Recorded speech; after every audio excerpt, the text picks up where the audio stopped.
Iya, selamat datang di belajar bersama kultur sinema yang kedua. Topik untuk hari ini kita bakal ngomongin tentang uh, sinema dan kolonialisme.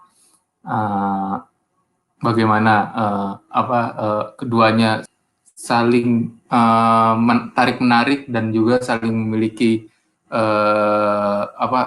keterikatan. Uh, untuk kali ini saya akan ditemani oleh dua pembicara.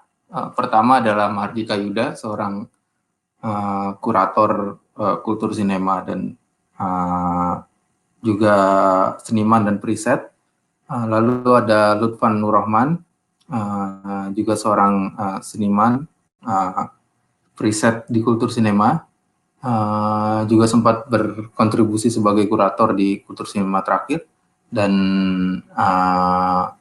aktif di milisi film juga. Sementara saya sendiri, Afrian Purnama, sudah ada di kultur sinema sejak 2016.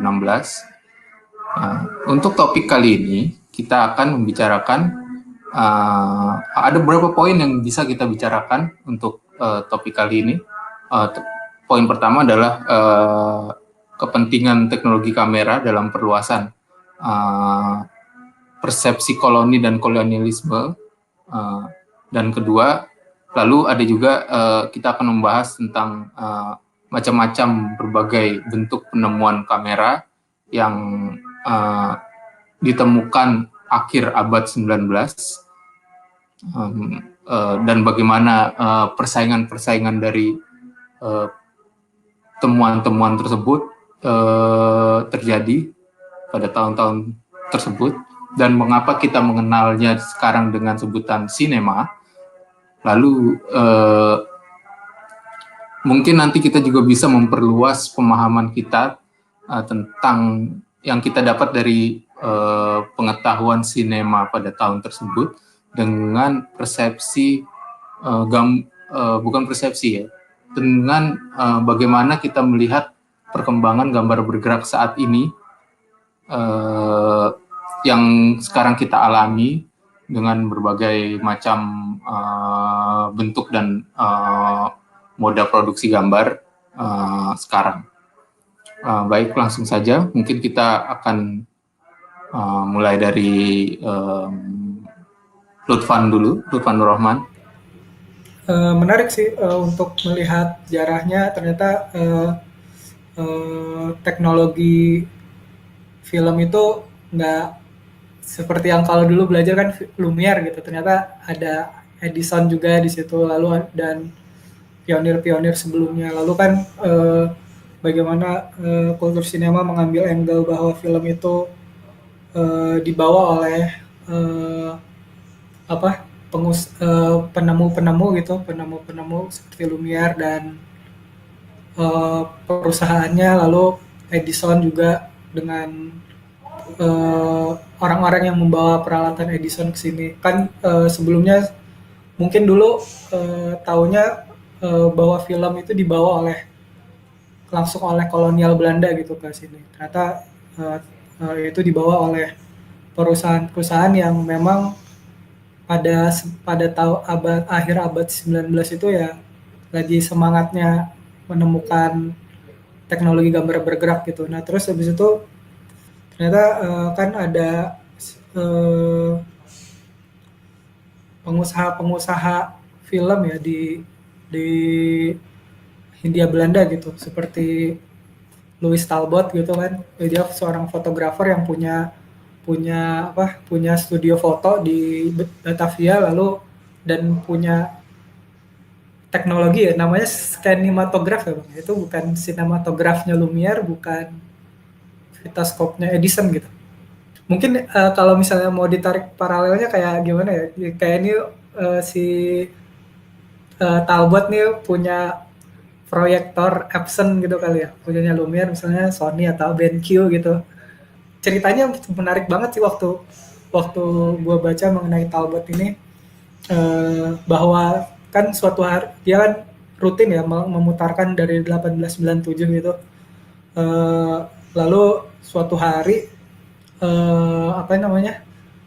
Katanya sih di situ pribumi menetes secara ceroboh meneteskan lilin ya ke film seluloidnya gitu sampai kebakar, jadi film-film yang dipunyai Talbot untuk diputar di sana gitu ternyata terbakar dan akhirnya habis kan filmnya. Tapi saking terkenalnya koran juga memberitakan bahwa Talbot akan mencoba mengganti film-film itu dengan film-film buatannya sendiri gitu di Hindia Belanda. Awalnya kan film-filmnya katanya ya film-film Lumiere, film-film Edison mungkin yang diputar. Film-filmnya kayak apa dan Serpentine itu. Nah terus menarik juga sih kalau terus habis itu kan ternyata faktanya kan nggak segampang itu ya si Talbot bikin film. Katanya filmnya overexposure karena keadaan tropis Indonesia tuh nggak cocok buat seluloid yang dibikin di Eropa gitu. Lalu akhirnya butuh waktu lama ya. Walaupun akhirnya jadi juga gitu filmnya, jadi juga filmnya. Terus ya di situ ya gue sih menemukan menariknya uh, uh, ilmu merekam film itu kayak ternyata fisikal banget gitu buat gue yang generasi digital natif gitu kan. Nah terus ya udah bagaimana para pionir-pionir itu mencoba untuk mengakali supaya gambar terekam di seluloid dengan matahari tropis gitu-gitu. Lalu sampai akhir dan bahkan juga untuk penyimpanannya juga mereka juga zaman dulu yang Talbot itu sangat struggle ya karena rentan jamuran dan rentan itulah rentan basah gitu-gitu juga karena sering badai, sering hujan gitu-gitu kalau dibawa keliling. Karena Talbot kan kerjanya itu ya, katanya berkeliling sampai Singapura gitu, dari Jawa sampai Singapura. Iya, itu kalau dari Talbot itu gue menyadari bahwa wah sefisikal itu gitu. Dan memang temuan film seluloid film itu harus diadaptasikan dengan daerah jajahan gitu kan. Terus daerah tropis. Lalu dua orang lagi si Esofali sama Umbridge yang dituliskan di tulisan Kultur Sinema 1 itu juga menarik juga sih. Jadi ada ternyata masyarakat pribumi itu ya udah terbiasa untuk menonton secara publik gitu. Katanya juga kan dari temuannya juga nggak lama setelah Lumiere menemukan teknologi film itu sendiri. Lalu dan itu bukan negara ya yang bawa ya, perusahaan-perusahaan sih. Jadi pengusaha-pengusaha seperti Talbot, fotografer. Lalu Esofali itu Esofali lucu ya katanya bikin filmnya bikin proyeksinya jadi kayak gedung teater gitu, jadi proper gitu ya buat orang-orang rada kelas atas juga gitu. Terus ada di sini juga sama si Amgrove itu. Mungkin segitu dulu sih impresi gue. Mungkin awalnya kayak gue ya masih terpukau, ternyata gue kira selama ini teknologi film dibawa oleh kolonial gitu, ternyata sama industriawan dan pengusaha. Lalu sudah, dan kita juga kena exposure film juga sangat awal ya, nggak lama setelah Lumiere. Lalu ya itu sih kefisikan dan secara bersiasat orang-orang pengusaha Belanda kala itu kalau mau bikin film dan memutar film di Hindia Belanda. Kalau tadi gue sarikan, Lutfan bicarakan tentang bagaimana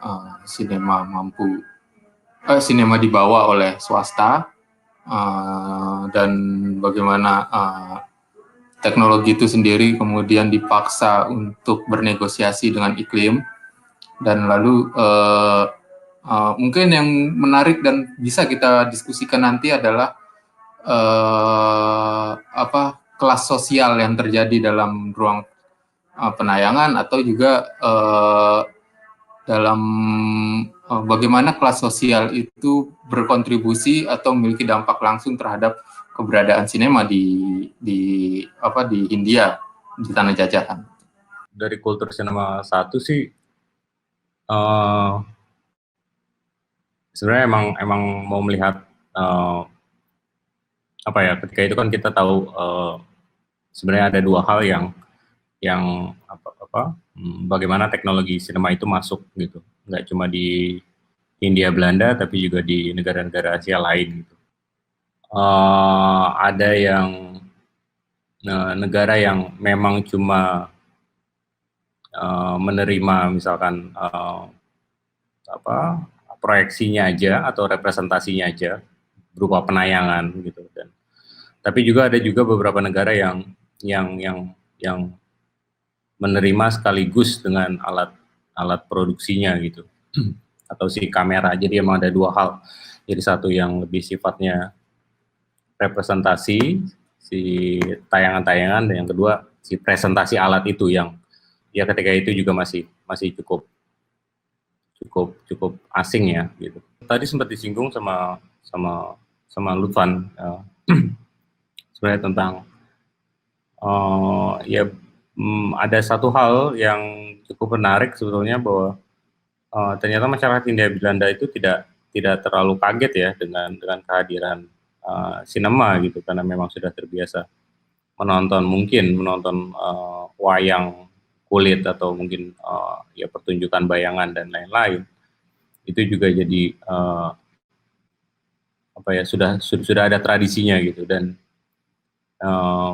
yang paling menarik sebetulnya kenapa kemudian teknologi itu ternyata yang datang ke Indonesia itu cukup banyak perusahaan-perusahaannya gitu. Dalam penelitian Daphna itu bukan cuma Talbot, tapi juga bahkan nanti sinematografnya Lumiere juga setelah penayangan yang di Kebon Jaya itu. Wajar gitu dengan kehadirannya begitu banyak begitu banyak pengusaha itu datang menyerbu Hindia Belanda ketika teknologi itu ditemukan gitu. Karena emang jumlah penontonnya yang itu cukup masif sih gitu.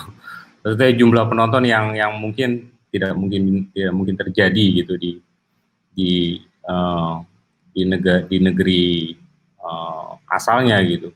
Karena bisa ribuan orang gitu atau sampai 3.000 orang penonton untuk hadir di dalam satu pertunjukan.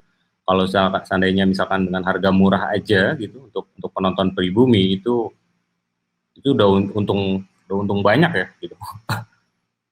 Semuanya juga kayak kinetoskop tuh ada kesini gitu, datang juga, tapi memang akhir-akhir gitu. Kemudian ada biorama gitu. Tapi yang paling menarik sebenarnya ada usaha-usaha untuk dalam tanda kutip melokalkan si device gitu, melokalkan si alat gitu. Yang akhirnya kemudian ada namanya julukan Java Biorama gitu misalkan. Jawa ada bioramanya. Tapi itu kebutuhannya untuk advertising atau memang ada modifikasi yang mereka lakukan? Itu untuk advertising sih, setahu gue ya. Jadi memang berhenti di situ adaptasinya. Adaptasi yang menarik sebenarnya kan ya, tentang layar tancapnya kan sebetulnya yang menarik itu. Menciptakan ruang-ruang yang temporari gitu, yang kayak di Gambir, di lapangan Gambir gitu. Dan kalau misalkan kita pakai ukurannya si misbah yang pemutaran di Kebon Jaya itu yang di dalam ruangan gitu, itu memang bentuknya bioskop gitu. Dan lalu kemudian ternyata yang ada juga sebelumnya ada juga pemutaran secara outdoor luar, dan ini juga konsepnya kan jadinya beda gitu, dengan sifat instalatif juga, kemudian ya temporari gitu. Dan juga yang film-film yang ditayangkan akhirnya juga akhirnya menggeser persepsi gitu ketika kalau misalkan yang di 1900 dilegitimasi yang gambar bergerak yang diputar adalah Ratu Wilhelmina gitu yang itu menjadi representasi kerajaan Belanda gitu. Tapi ternyata yang di Talbot ya itu cukup variatif gitu. Bahkan ada yang gambar bergerak yang memang diproduksi di sini sendiri. Ya acuan ini jadi apa ya? Ya cukup memberikan apa ya, kayak membuka pintu yang lain aja sih sebenarnya, lajur-lajur untuk membaca sejarah sinema yang berbeda sebetulnya dengan kalau misalnya kita mengacu pada bioskop dan juga ya konsepnya kan konsep ya industri gitu, mencoba ke arah sana gitu. Modifikasi penayangan pada saat kultur sinema pertama ya, dengan paralon itu. Gue sempat lihat ada katrol segala dan ya seingat gue waktu itu penayangannya sangat masif, satu ruangan besar, dan untuk dibikin loopingnya itu caranya adalah cara yang bisa dibilang ya do it yourself ya. Splicing sendiri dan ininya sendiri katrol dari satu ruangan ke ruangan yang lain pakai katrol timbaan. Nah, pertanyaan gue, apakah itu kan sebenarnya ada aspek kebutuhan kan untuk melakukan itu, kebutuhan artistik juga kebutuhan penayangan. Tapi apakah ada juga pertimbangan bahwa mengakal-akali itu juga merujuk terhadap bagaimana kita melihat sinema, bagaimana sinema itu masuk ke sini seperti yang tadi lo bilang, bagaimana orang-orang Bumi Putra melakukan modifikasi alat, aparatus yang seharusnya begini jadi begitu. Apakah itu juga jadi pertimbangan pada saat lo membuat pameran tersebut? Iya pasti ada, dan karena bagaimanapun apa ya, mungkin kayak semacam bukan sebenarnya mengakali itu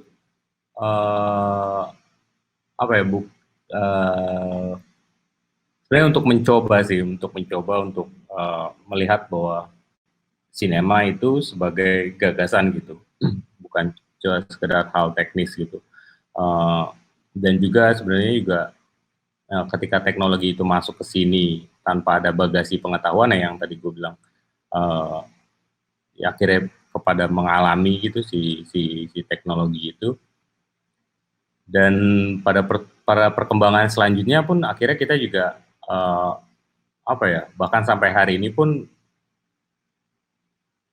mengakali itu udah jadi kultur juga akhirnya gitu. Kayak misalkan kayak apa yang dilakukan misalkan oleh Ted Kruger gitu, di periode-periode awal ketika membuat film, atau misalkan ketika Wong bersaudara bikin laboratorium atau bikin studio editingnya di bawah pohon gitu, misalkan di bekas gedung pabrik tapioka itu. Sebenarnya kultur itu ada, tapi sebenarnya kayak sebenarnya juga mau mencari bukan mencari kayak semacam ada kecurigaan gitu, mungkin ini juga masih asumsi gitu, ada kecurigaan bahwa jangan-jangan estetis yang dalam tanda kutip dia agak kasar gitu, jangan-jangan ini khas yang negara-negara konsumen itu, atau bukan negara si produsen, jangan-jangan ya pixel yang low gitu, yang memang rendah, tapi kemudian itu bisa menjadi pernyataan estetis gitu ya. Keterbatasan itu kemudian bisa menjadi pengalaman dan juga pernyataan gitu dari si pembuatnya. Dan ketika membuat itu dengan situasi yang dengan teknologi yang cukup raw, pakai paralon dan lain-lain. Itu pertimbangan tetap intinya sebenarnya bagaimana filmnya bisa berputar sih sebetulnya. Bagaimana gambarnya bisa kelihatan, lalu tanpa ada looper yang harganya misalkan mahal.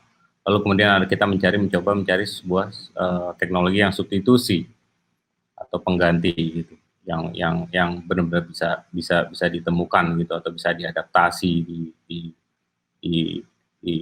Indonesia. Gitu. Walaupun akhirnya pada rusak semua tuh seluloid gitu, tapi seenggaknya ya dapat pelajaran bahwa oh ternyata ini perputarannya kurang halus nih perputarannya nih.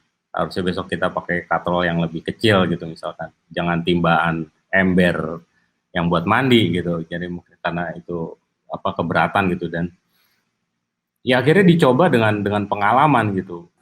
Terus Van, lo kan sempet bersinggungan dengan seluloid juga ya, dalam produksi atau dalam penayangan itu,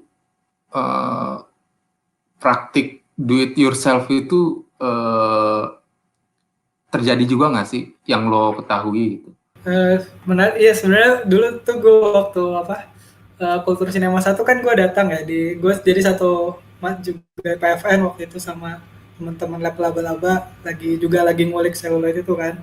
Kalau mengacu ke pertanyaannya Bang Rian juga, ya waktu itu lab laba-laba waktu di awal ya, gue waktu gabung itu memang kita mencari-cari kemungkinan itu sih kayak do it yourself dengan seluloid, dan sampai waktu itu kita dulu kalau gue sih ini ya waktu kan di proses seluloid kan ada dari negatif ke positif gitu, ada proses itu gitu mempositifkan gitu. Kita mau nyari ini yang mana yang saling diciumin gitu. Jadi kan ada film negatif yang udah terekspos dan ada film positif yang belum terekspos gitu. Itu dilakukan di ruangan yang minim cahaya gitu, dan gue juga waktu itu kan baru megang gitu ya, baru tahu. Lalu bagaimana caranya kita tahu mereka yang mana yang harus diciumin, terus akhirnya kita jilat yang asam, kayaknya itu yang permukaannya gitu. Jadi harus dijilat dulu gitu sampai tahu gitu. Proses do it yourself dari dari nge-shoot, lalu mencucinya juga karena kita bukan yang punya fasilitas yang baik itu ya, kita nyucinya di dalam sebuah wadah gitu yang cuma muat 100 feet gitu, jadi ditumpuk gitu. Lalu memutarnya juga begitu. Waktu itu mencari bohlam proyektor yang udah nggak dijual gitu di pasar antik juga sih kalau nggak salah. Dan kimianya juga kita nge-develop sendiri, jadi masak itu. Jadi kalau hitam putih kita bisa masak sendiri tuh kimianya, dari Jatinegara bikin developer sendiri, terus bleach sendiri, lalu stop bathnya sendiri. Tapi lain kalau kita mau proses warna gitu. Nah, proses warna itu kita harus beli ramuan Kodak gitu dari Jerman. Jadi beli dua jerigen gitu, Kodak developer gitu. Ada part A, part B gitu. Ya itu sih. Terus habis itu memang kulturnya waktu itu juga kita mengeksplorasi kemungkinan apa yang bisa dicapai oleh pencucian gitu. Misalnya mau ditambah kimia apa, lalu bagaimana kalau kita nggak syuting, jadi cuman pakai center gitu. Jadi film yang udah ada dan film yang belum terekspos di centerin, flat printing gitu.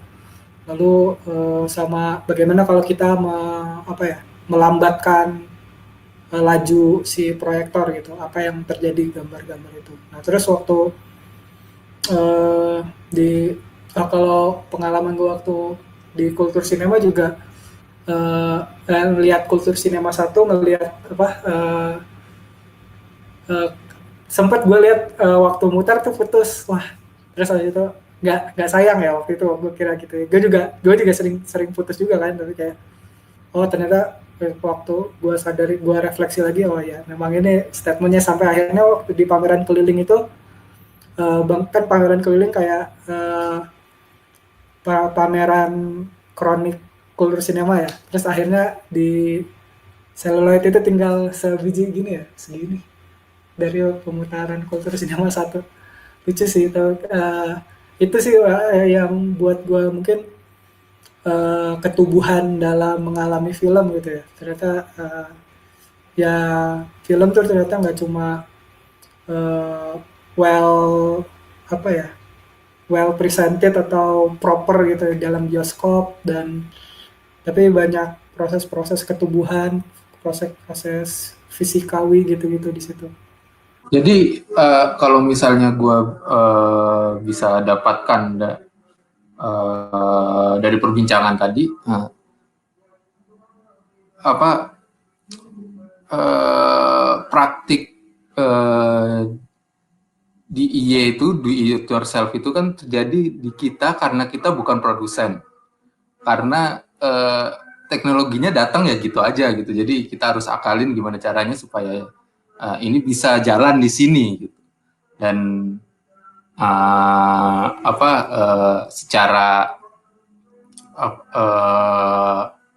secara pertimbangan teknologi sebenarnya dia berjalan tidak dengan seharusnya gitu, karena dia dipaksakan. Dan karena itu ada berbagai modifikasi gitu, seperti misalnya si Diki tadi bilang merujuk ke Teteng Chun, itu kamera yang ITB. Dan gue pengen nanya ke kalian, kalau misalnya kita merefleksikan ke masa sekarang gitu, apakah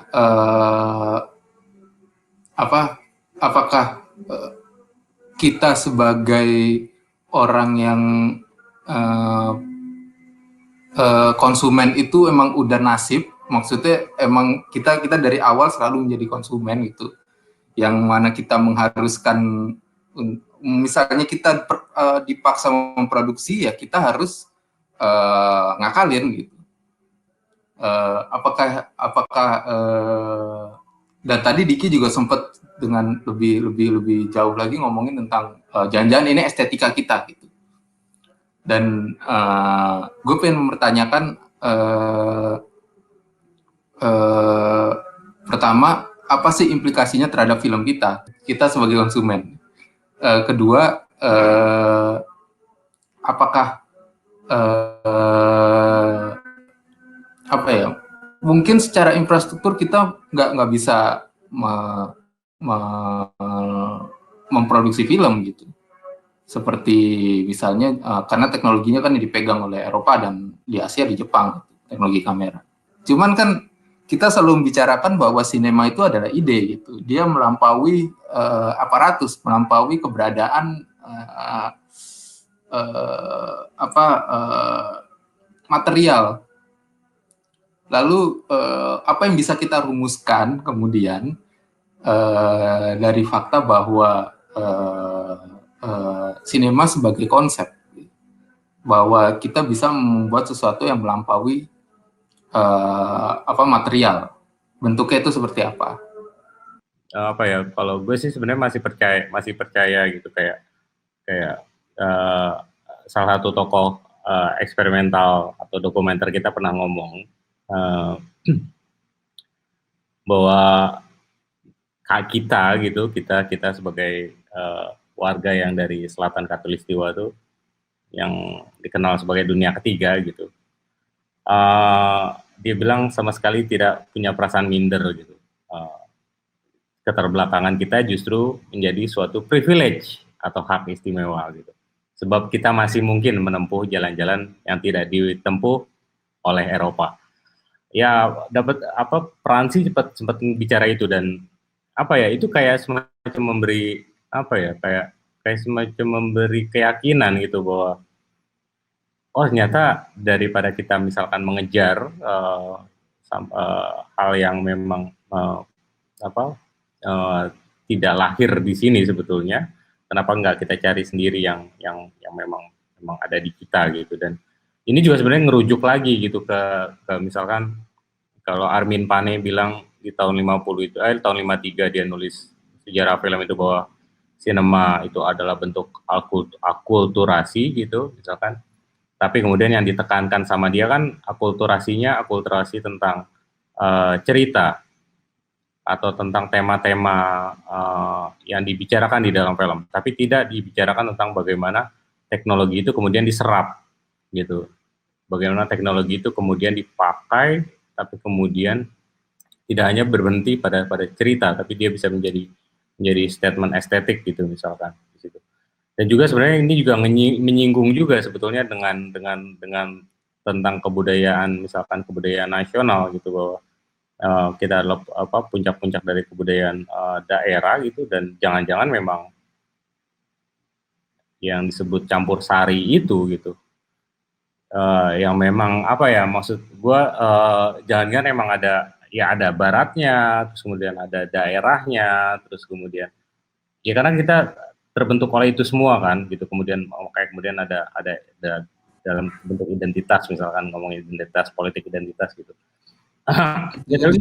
Jadi kita harus bikin estetika campur sari gitu ya. Ya maksud gue ya kalau misalkan kayak ngerujuk kayak misalkan ke pernyataan itu juga gitu, misalkan si Roha gitu misalkan ngomongin soal estetik hungry gitu apa lapar itu ya apa ya, kayak memang ya sebenarnya ada hal yang justru malah bagaimana itu kemudian bisa menjadi kelebihan sebetulnya gitu, dengan keterbatasan estetika itu, dan itu bahkan bisa menjadi ciri khas gitu. Jadi ciri khasnya kalau apa ya, mungkin gitu, ciri khasnya bukan dengan tema gitu, tapi tentang bagaimana teknologi dan juga kemudian akhirnya mendorong munculnya bahasa estetik. Jadi berangkatnya dari teknologi terus kemudian ke bahasa estetikanya gitu. Jadi karena keterbatasan itu, tapi kemudian bisa memunculkan estetika yang bagus gitu. Seperti yang ya kita bisa tonton gitu tentang bagaimana Satyajit Ray misalkan berusaha dengan alat seadanya membuat apu gitu, atau misalkan ya Usmar Ismail dengan keterbatasan dia bisa mampu membuat Dara dan Doa gitu. Dan itu sebetulnya ya itu jadi kayak semacam peluang aja sih, dan memberi cukup kepercayaan ya bahwa oh kita bisa ini, kita punya sebetulnya sejarahnya gitu. Hairil Anwar juga pernah nulis ya, Hopla gitu-gitu kan, dia mengkritik bahwa pujangga baru gitu nggak menginisiasi ya maksudnya nggak kebaruannya apa gitu, terus abis itu maksudnya nggak menginsafi datangnya atau nggak mengkritisi si fasisme yang tumbuh di Jerman gitu-gitu. Lalu ya makanya Hairil Anwar juga nyuruh kita lompat gitu. Lalu gue juga merujuk ke tulisannya Roni Agustinus ya, yang video is not all correct itu kan, yang ngomongin itu sih, bagaimana teknologi datang tanpa bagasi pengetahuan gitu ke Indonesia atau ya ke dunia ketiga gitu kan. Gimana video art Indonesia itu nggak ya maksudnya nggak berhutang mungkin sama Nam June Paik yang gigantis instalasinya, lalu tapi berhutang sama munculnya software bajakan yang bisa di-download gitu-gitu, Adobe Premiere atau Final Cut Pro yang udah mulai bisa dipakai, dan PC-PC yang lebih murah gitu-gitu. Ya sih kalau di sinema ya itu sih, di film mungkin ya sepakat sih sama Bang Diki, keterbatasan-keterbatasan yang bisa bikin canggih gitu-gitu. Tapi asal jangan terjebak sama romantisasi medium aja juga sih. Ya kalau kapital itu kan dia kalau memasarkan produk kan berarti dia harus harus kayak dalam menyiapkan perangkatnya ya, pengetahuannya gitu. Jadi sebelum teknologi itu disebarluaskan gitu biasanya sudah ada dalam tanda kutip pengetahuan-pengetahuannya gitu atau sekolahnya gitu sebelum kemudian. Nah cukup menarik sebenarnya film gitu. Film tuh datang ke sini sebelum politik etis gitu. Jadinya belum pada belum banyak juga yang Bumi Putra pada sekolah ketika itu gitu. Nah, karena ya akhirnya kan kita baru lihat tentang mungkin di tahun 1920-an baru ada film gitu. Karena memang setelah politik etis terus kemudian dibukanya banyak juga sekolah-sekolah yang buat kalangan priai ya akhirnya ya sinema kemudian mulai mendapat tempat di situ gitu karena sebelumnya ya sekolahnya nggak ada ya itu kaitan sama itu sih sama tentang bagaimana teknologi ini datang uh, uh, uh, tidak bersamaan dengan pengetahuannya gitu. Lalu kalau misalnya kita balik lagi kita ngomongin tentang kedatangan sinema di Indonesia gitu. Ada ini nggak bisa diceritain nggak tema-tema film apa yang masuk ke sini? Karena tadi Diki sempat nyinggung tentang kita waktu itu dianggap sebagai pasar besar gitu. Ternyata dari dulu kita udah dianggap sebagai pasar. Para pengusaha penayang ini dia membawa film apa aja sih ke Indonesia temanya gitu. Dan apakah ada impresi atau testimonial dari orang-orang yang pernah menonton gitu di sini? Bagaimana kalau tadi kita membicarakan tentang keterpukauan, apakah impresi tersebut berbanding lurus dengan keterpukauan tersebut atau justru malah sebalik kayak gitu ya biasa aja? Seperti misalkan pengalaman tentang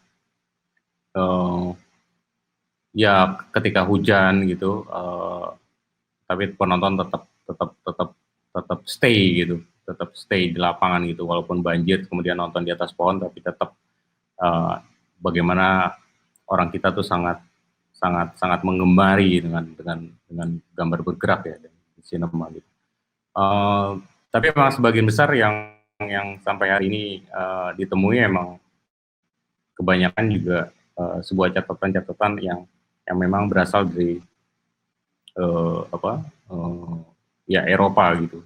Sebenarnya yang dalam satu kasus gitu yang cukup menarik buat gue itu adalah ada penulis dari Eropa, gue lupa namanya. Ya dia tentang menulis soal itulah, soal bagaimana penduduk pribumi dalam tanda kutip terlihat tidak menghormati ratu ketika ratu itu ditayangkan gitu di sebelum film dimulai, kemudian ada gambar bergerak tentang ratu dari Belanda itu.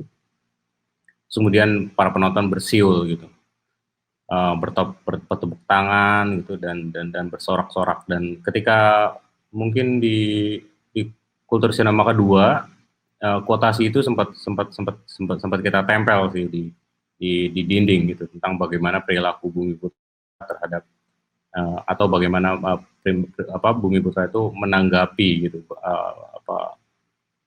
ya euforia terhadap sinema gitu. Tapi beberapa waktu yang lalu terus gue nemu lagi gitu yang ternyata cukup menarik yang justru ditulis oleh orang Indonesia sendiri tentang pengalaman dia menonton film di masa kolonial gitu. Ya tulisannya Tancho Ehok yang bikin film-film laga tahun 40-an gitu. Terus ternyata dia nulis bahwa Bumi Putra yang menonton dan melihat Ratu Wilhelmina itu, mereka bertepuk tangan itu dikarenakan karena film akan dimulai. Jadi sebenarnya tidak bukannya menanggapi gambar ya si ratu itu sebetulnya tidak seperti itu gitu bayangannya gue. bukan catcalling gitu ya. Iya gitu, bukan tidak sopan, bukan itu sebetulnya yang itu, tapi ternyata mereka sangat gembira gitu karena film akan dimulai. Dan buat gue kan ini jadi kayak wah ini perspektifnya beda gitu dengan sudut pandang yang ditulis oleh orang Eropa tentang bagaimana orang penduduk pribumi melihat Ratu Wilhelmina yang bersiul dan juga bersorak-sorak gitu. Kalau buat penulis ini terlihat tidak sopan, tapi menurut Tancho Herb ya ini justru ngasih lihat tentang bagaimana ya Bumi Putra merayakan sinema gitu. Sebenarnya sih kayak pembagian kelas itu juga cukup menarik gitu, terus juga tentang bagaimana pengaruh-pengaruhnya yang kayak misalkan anak-anak selatan itu anak-anak Jaksel lah gitu, atau selatan ke bawah tuh untuk kelas-kelas bioskop kelas atas gitu, sedangkan di anak-anak utara itu bioskop kelas kambingnya, kelas ekonominya gitu, dan filmnya itu juga tentu berbeda, dan juga musik klasiknya juga beda gitu yang diputar yang dimainkan, dan dia baru nemu Tancho Herb sih untuk pengalaman itu. Buat gue cukup menarik ya untuk melihat ya, karena sampai hari ini kan banyak banget yang naskahnya justru sumbernya ya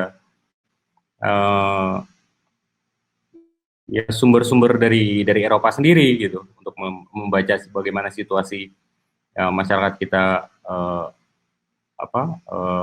menyambut sinema gitu, atau misalkan yang kayak di Bintang Betawi itu juga banyak menulis tentang situasi penonton, tapi itu juga dalam tanda kutip ya, itu juga karena ada kerjasama iklan juga dengan si pemilik bioskop, jadi lebih ditujukan ke promosi ya.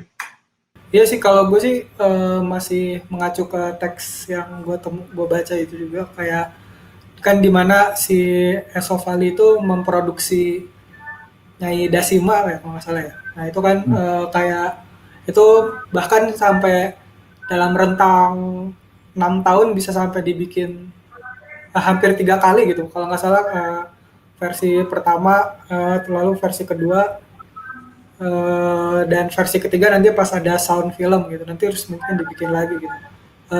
Ada mungkin industriawan itu juga mengacu ke kebudayaan yang ada saat itu, si komedi Istanbul itu ya, mungkin ya untuk mengangkat tema-tema yang mencoba mendekati tema-tema yang dekat sama komedi Istanbul itu sih yang gue baca.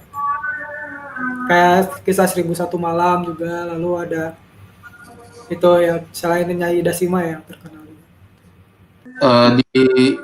Di YouTube ada yang tadi gue lihat ada yang bertanya,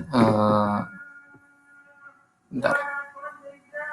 Ya ada yang bertanya, Mansur Zikri, bukan bertanya sih, menanggapi gitu diskusi kita. Ya dia merujuk ke Bazang, sinema adalah non material, sinema adalah bahasa seperti yang tertulis dalam ontologi citra fotografi. Sebenarnya arah diskusi kita ke sana. Bagaimana kita bisa melampaui persepsi sinema sebagai tidak hanya aparatus, tapi juga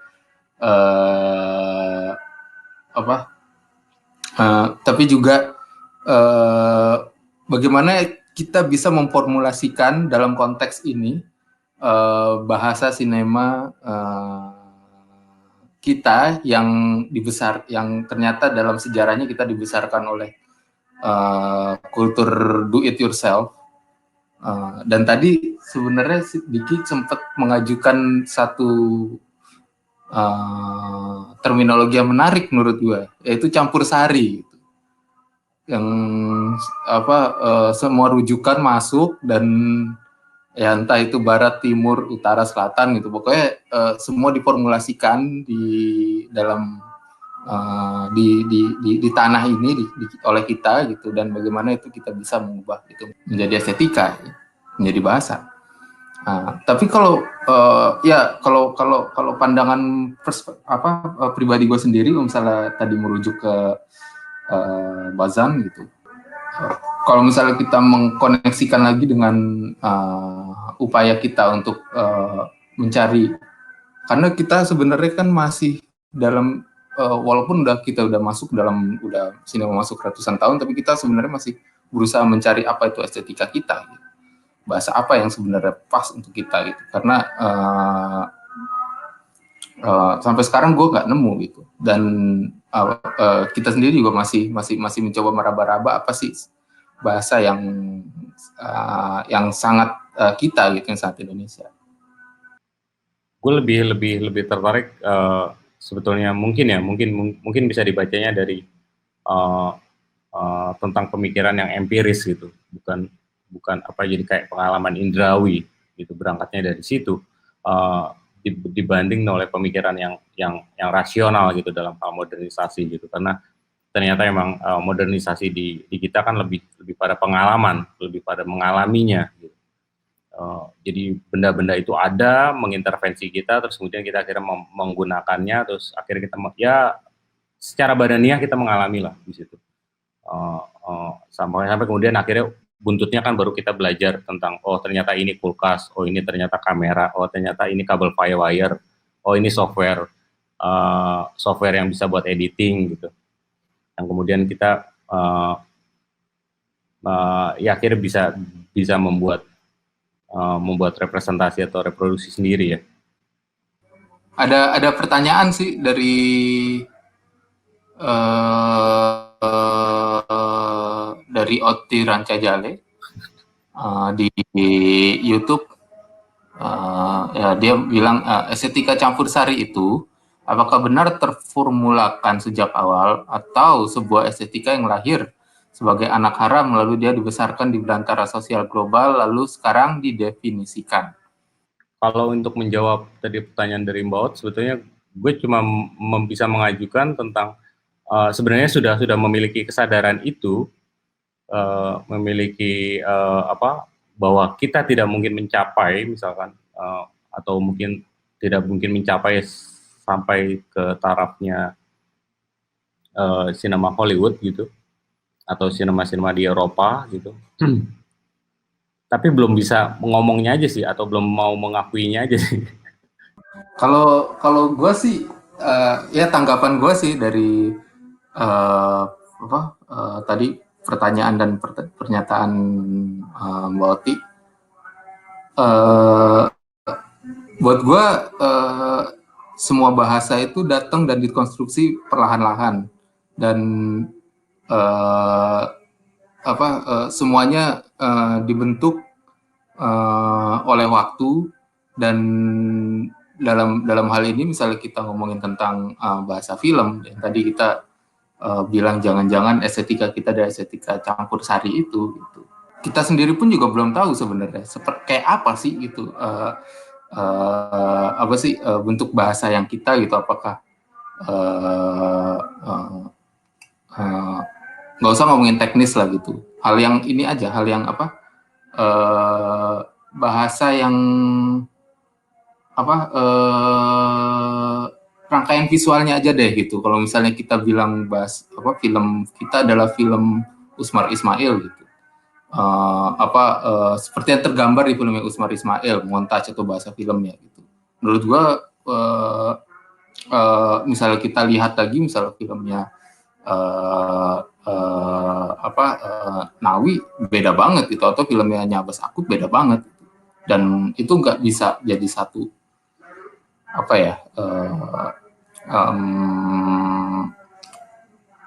nggak bisa jadi satu payung gitu.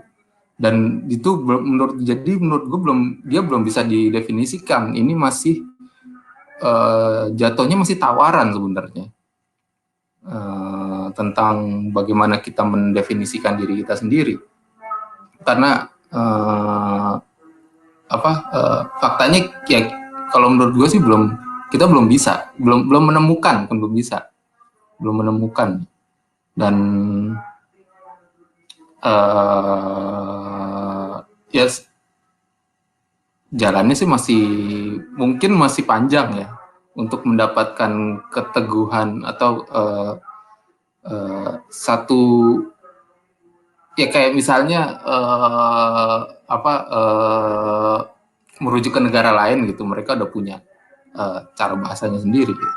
Menurut gue kita masih comot sana comot sini gitu. Gue nggak mau bilang apakah comot sana comot sini itu cara berbahasa kita gitu. Kayaknya nggak juga gitu. Dan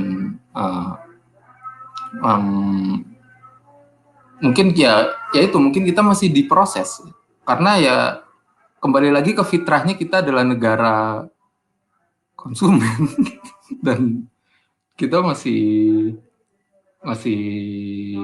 berusaha ya itu melakukan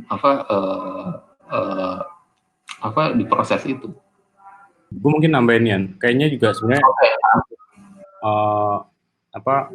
cukup menarik sebenarnya kalau untuk melihat estetik gitu, karena tumbuhnya kan cukup organik gitu. Maksudnya organik itu memang tadi gue bilang kayak ada keterbatasan alam, ada keterbatasan segala macam itu, tapi kemudian akhirnya dia terus tumbuh, tapi kemudian kalau mentok dia geser ke kanan gitu.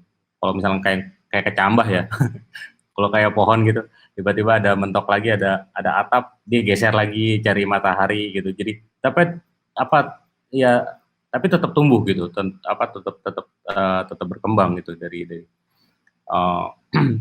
pertumbuhannya, dan karena blengkok-blengkok itu dan tidak ada tidak seperti garis tegas itu yang akhirnya wah ini didefinisikannya seperti apa ya gitu, misalkan gitu untuk melacaknya gitu. Kalau dilihat semua memang jadinya cukup menarik gitu, karena yang ya ternyata tidak selinear itu gitu pertumbuhan estetiknya gitu. Cukup eksperimental sih pertumbuhan estetiknya ya. Dan juga karena kayak misalkan juga terkait pasti dengan situasi sosial politik juga kan, kayak bagaimana kita membaca sejarah sinema pun itu pasti selalu terkait dengan situasi tidak bisa dilepas dari situasi sosial politik. Itu juga jadi pertimbangan gitu sebetulnya, bagaimana kita estetika kemudian akhirnya muncul menghindari sensor dan lain-lain itu juga. Ya. Jadi sebenarnya satu halnya adalah kita masih perlu banyak scholar. Oke, pertanyaan terakhir dari gue sebenarnya, kalau menurut kalian refleksi apa sih yang bisa didapat gitu dari pengetahuan tentang kedatangan sinema masa lalu, kehadiran sinema masa lalu, penemuan-penemuannya dengan penemuan-penemuan yang terjadi hari ini? Perlu juga ya kayaknya kita melihat, apalagi pembuat film atau ekosistem film sekarang, untuk membongkar ulang gitu apa sih warisan-warisan penemuan-penemuan itu gitu. Kayaknya bagaimana ya perlu terus bahasa-bahasa yang udah pernah dicapai sebelumnya, dan kira-kira permainan kuasa apa yang ada di dalam di bahasa film kita sepanjang sejarah gitu-gitu sih. Itu mungkin butuh untuk melihat lebih kritis juga sama produksi bahasa sinema kita sekarang. Apa sih yang bermain di dalamnya? Ya kalau dari gue sendiri, ini kayak gue menjawab pertanyaan gue sendiri. Kayaknya segalanya kan selalu berputar ya dalam satu lingkaran penuh gitu. Dan kalau dulu misalnya kita melihat film ya durasi pendek gitu ya, yang sekarang kita mungkin deskripsiin sebagai baik sinema atau mikro sinema gitu. Dan sekarang yang dilihat ya video-video, gue belum bisa bilang itu sinema ya, tapi kan dia jadi semacam seperti mikro sinema yang ya dibikin, ya durasinya harus dibikin Oke, di Instagram lah, harus semenit. Dia ada satuan khusus di satu platform di mana itu harus diikutin gitu. Sama misalnya hitungan real film lah gitu, misalnya zaman akhir abad 19. Itu kayak melengkapi satu lingkaran lurus bahwa kita sebenarnya balik lagi ke bagaimana menikmati sesuatu dalam durasi yang tidak dalam satuan industri, yaitu 1 jam 30 menit atau 1 jam di atas 60 menit lah. Dan juga kita bisa memproduksi, tapi dalam satu sisi kita juga tetap jadi konsumen gitu. Kita bisa memproduksi tanpa melakukan utak-atik do it yourself, tapi di satu sisi sebenarnya kita juga mensirkulasikan gambar-gambar yang bisa dibilang tipikal dari belahan dunia lain gitu. Entah itu melalui reposting atau memindahkannya ke dalam medium lain, misalnya dari Twitter ke Instagram atau juga sebaliknya. Jadi kayak semacam perputaran sejarah medium. Dia tidak lagi seluloid, tapi ternyata ada semacam pengulangan pattern yang